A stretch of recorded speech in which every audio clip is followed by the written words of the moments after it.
chapter. We're here with chapter 6 through 10 of Their Eyes Were Watching God. Okay, y'all see how long this paper is? I'm not gonna lie, Yeah. Alright, okay. Good work. So we're gonna start with chapter 6, and let me just read it. In chapter 6, the author Zora gives more insight into what Jamie and Jody's relationship is like. Initially drawn to Jody because of his ambition, she thought that she could live her dreams through him. But quickly she learns that Jody's power only restricts her. We see this through his constant acts towards her, such as him not really inviting her to do things and demanding her to stay in his shadow and even abusing her. We can also see that he easily gets jealous. For example, when Jody told Jamie to cover her head up because he didn't like it when the men were looking at Jamie's long hair when she walked past. She's controlled, kept like a dog on a leash, and I'm not gonna lie, chapter 6 was a lot. I feel like she shouldn't be listening to these men. But that was the way she was. That was the way she was raised. So I mean, She was raised to listen to men. yeah, her grandma was. I mean, her nanny was like, Get married. Yeah. Get married to this Yeah. man, I'm finna say- and then She do didn't know whatever. her Do dad. whatever he say. Do. right. As long like as that. he basically got money and protected you, then he could do whatever he want for it. That's kind So of. I do have a question, but before I get to it, I just wanted to say that like Janie's literally been like it's according to the book, it's making it seem like it's like a narrative being made that she's been oppressed all her life. She's been under the influence of her nanny, her husbands, and just constantly doing what they say to do. But this question was from chapter 6, and it is: the mule endures mistreatment and is neglected throughout chapter 6. How does the immoral act compare to Jamie? So basically, I'm not the summarizer, but there was a mule. It was a guy named Matt. He had a mule, and he was they were mistreating it basically, and it was old and it was overworked, and basically Janie's husband bought it before or after they were like mistreating it more. But the evidence says in chapter 6, according to chapter 6, Janie's value of a woman decreases by the town's and Joey's words, being kept from going to the mule's funeral and being mistreated. And then there's evidence on page 56 and 60 how the townspeople were basically just degrading her as well as Jody and just saying all sort of like insults to her, and it just goes on with the disrespect. That question really ties into chapter 7 because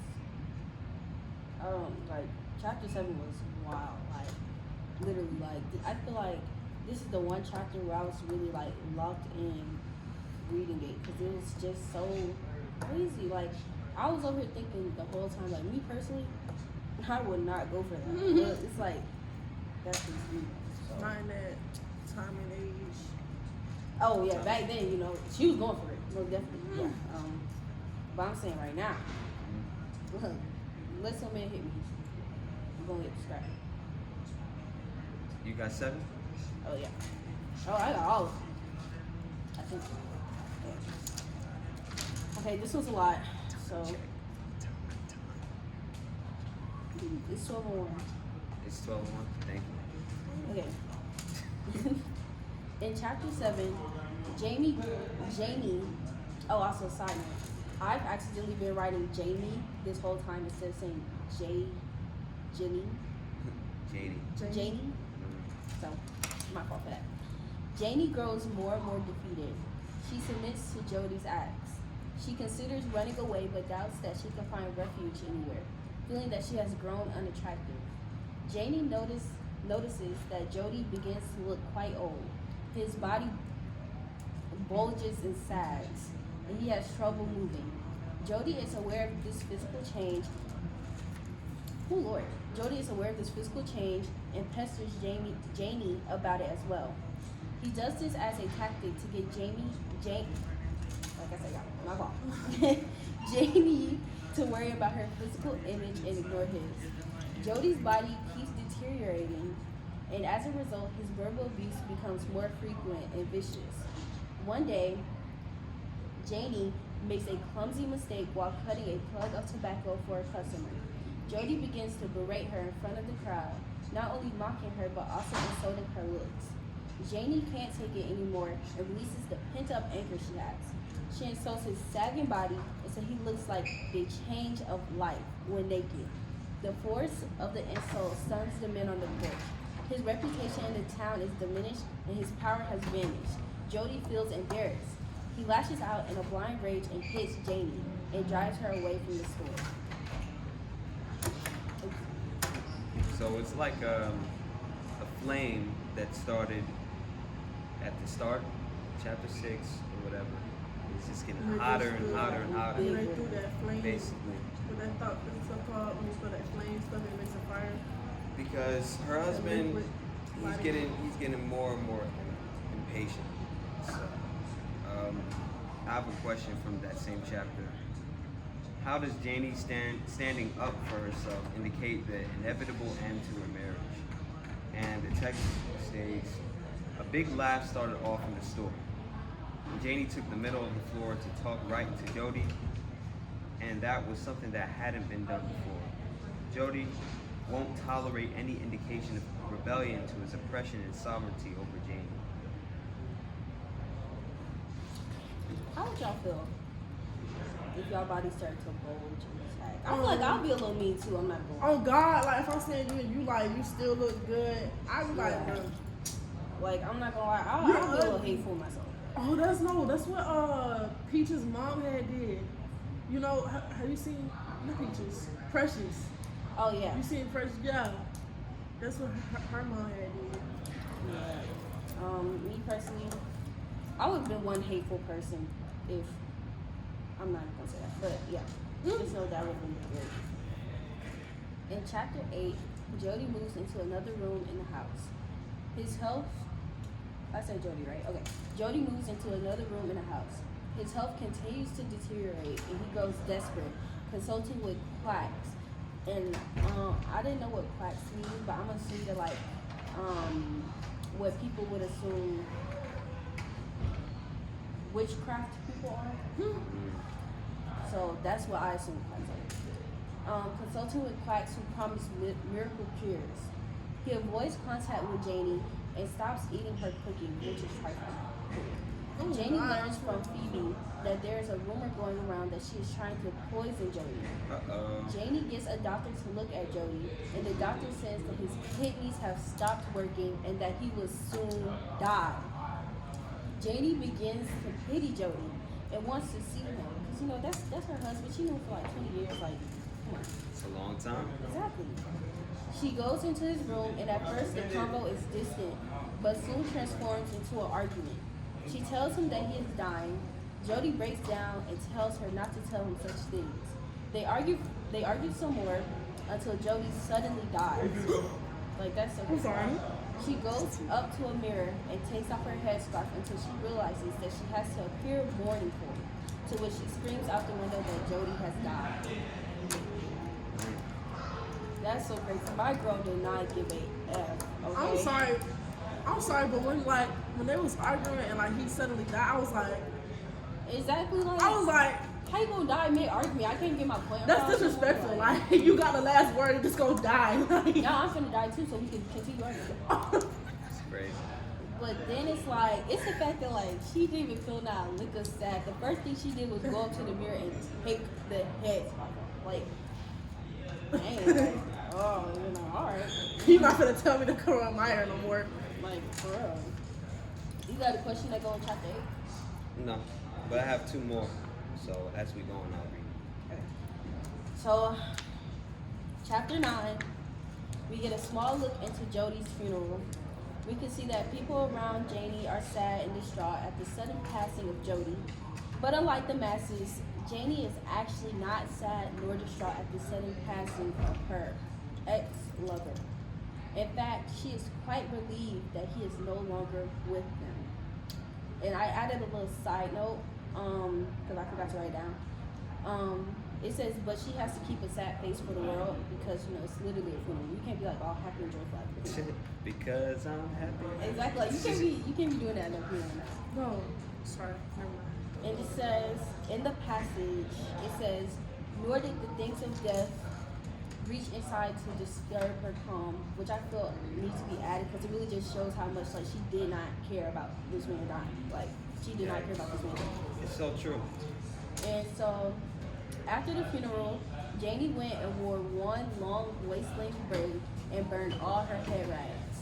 And I put, to me, this symbolizes her freedom from the man who once kept her captive.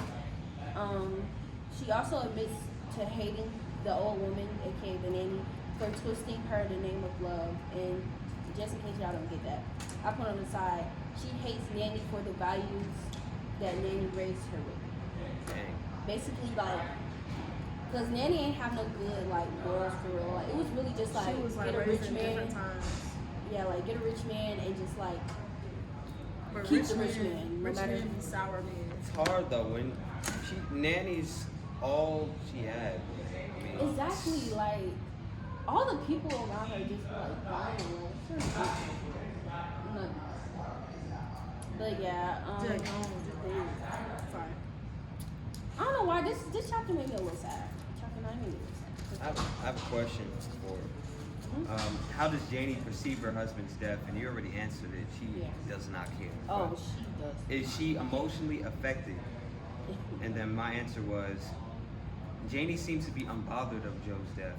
And the text says, and this is her words, so excuse my southern accent. Ain't that her worries over Joe's death, Phoebe? I just loves this freedom. Let them say what they want to say. To my thinking, mourning ought to last no longer in grief. And then really just the freedom, she got to really just be in disguise with that because she's really rejoiceful. So And I feel like that just shows how, like, captivating this relationship was for her. Like, for over 20 years and, like, Yo, it showed her so. like, you would think that she'll have, like, a little bit of, sadness because, 20 years, that's a long time. But it's like, that girl did not care. She was she ready. wanted him gone. Exactly. She was ready. Okay. Last chapter. In chapter 10, Hezekiah decides to leave the store early to go to a baseball game. Janie decides to close up the store early, but before she could, a tall man enters the store. He tries to flirt with Janie. I'm sorry, I couldn't read my writing. Okay. He invites her over to play checkers, which thrills her because no man has ever respected her enough to ask her to play checkers. Pause. That is so, like, sad. Like, every man just wants you for your body. No man has ever asked you, like, just a simple question like, you want to play checkers? Like, and the fact that thrills her is even more crazy because checkers? Well, Janie and the stranger plays a good-natured game. Janie asks him how he's going to get home, and the man tells her that he always finds a way home, even when he's sneaking on the train illegally. So, I don't know if that means that he don't got it like that for real, but I'm guessing. He finally tells her his name, and his name is Virgil Woods, but everybody calls him TK. There's And the rest of the night just went on, like, it was nice. It was nice. So I did decide that, but yeah. we got it. This was the teacher's question from the chapter in chapter 10. Obviously, plays checkers. Is this important? If so, why? And the importance, it's like you keep on answering it every time. It's like for somebody to want her for, just have a good time, or who she may be inside and not on the outside physically. That's importance right there. But from the text, some of that importance is obviously she wasn't allowed to play that when she was married to Jody. And she says that Jody used to tell me I never would learn. It was too heavy for my brains. And then T-Cakes replies, but you got good meat on your head. You'll learn, have a cool drink with me. and the importance is freedom, and finally someone who cares, and About her. and that's just a continuation of freedom. But just to be married for 20 years and be insultive, like just insulting.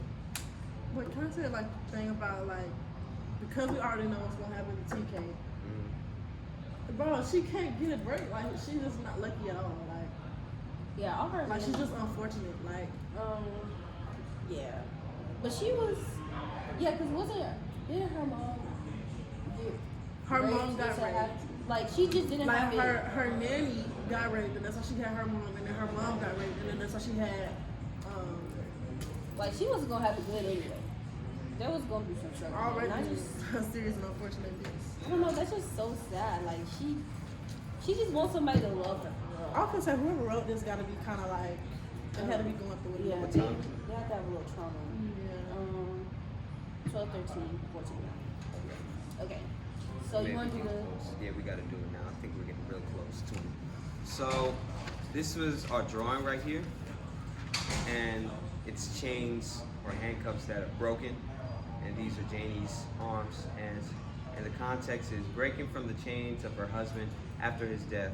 Under his oppression, she's been through neglect, physical affliction, and unhappiness. And the caption is free from oppression. And that was shown with like her, like as soon as we died, like she took me. Oh, yeah. She finally felt free after 20 years. Take those chains, girl. These are my words. I don't know how to pronounce all of them, but If I... let me see, baby. Which ones you gonna have? I can go for it. If you can. I picked McCompany. I thought like, cause when I read from like I thought like it was like somebody's view, like somebody's like I don't know, somebody's like status, like kind of I don't know. And I get it was on page 55.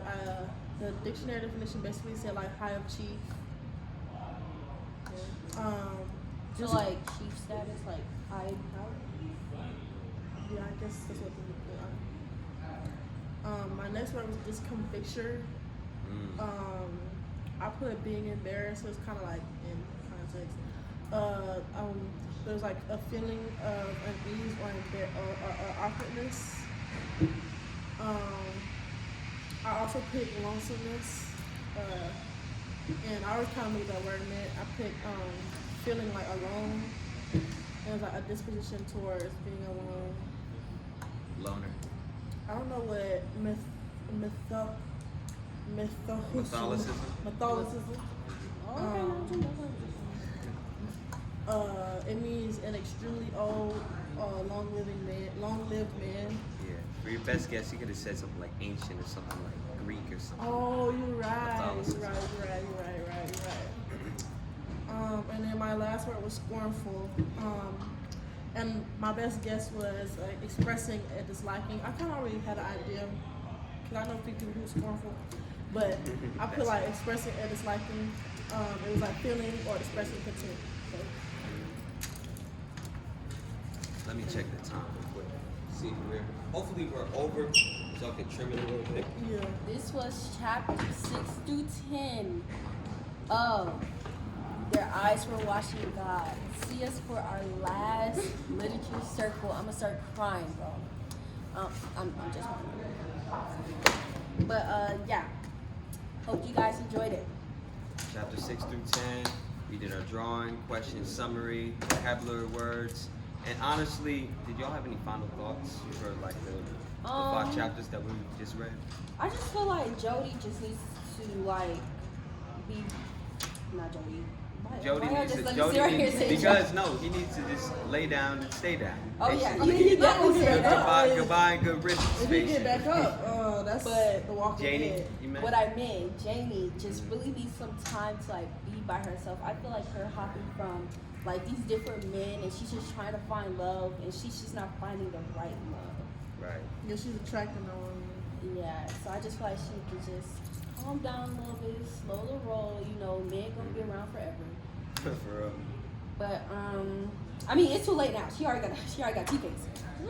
Yeah, we already know how this gonna go down. After So. this, she just need to give up. But thank you. Bro, I would give up. Yeah. I But would just be depressed. thank y'all for listening, and we'll catch y'all on the next Literature Circle.